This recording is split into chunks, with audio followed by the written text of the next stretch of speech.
मणक्याच्या आजाराची कारणे काय असतात याची माहिती पाहूयात। यामध्ये गतिमान जीवनशैली आणि सकस अन्नाचा अभाव, योग्य झोप न घेणे तसेच व्यायामाचा अभाव ही प्रमुख कारणे दिसून येतात। सध्या आपण सर्वजण हायब्रिड अन्नधान्याचा वापर जेवणात करत असतो, म्हणजेच ज्या अन्नामध्ये पुनरुत्पादन म्हणजे नवीन निर्मितीची क्षमता नाही असे अन्न आपण खातो।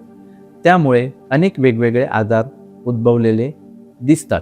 हायब्रिड अन्नधान्य, जंक फूड, प्रिझर्व फूडचा आहारात समावेश झाल्याने हाडे ठिसूळ होतात। खड्डे असलेल्या रस्त्यांवरून प्रवास, खूप वेळ एका जागी बसून किंवा उभे राहून काम करणे, जसे की कॉम्प्युटर काम करणाऱ्या व्यक्ती ज्यांची बसण्याची पद्धत योग्य नसणे किंवा योग्य पोश्चरमध्ये न बसणे, पोलीस, कारखान्यांमध्ये उभे राहून काम करणाऱ्या व्यक्ती, याशिवाय ताकदीपेक्षा जास्त वजन उचलण्याची कामे करणारे लोक यांना मणक्याचे आजार होऊ शकतात।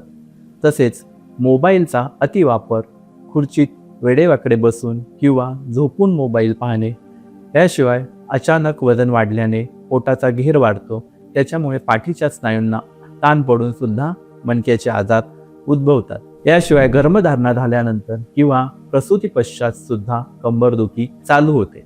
एखादे ऑपरेशन करताना कमरेच्या मणक्यामध्ये भुलीचे इंजेक्शन दिल्याने सुद्धा काही लोकांना भविष्यात मणक्याचे आजार उद्भवण्याची शक्यता असते।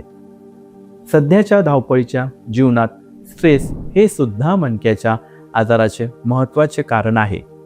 या प्रमुख कारणांसह अनेक कारणांनी हे आजार उद्भवतात।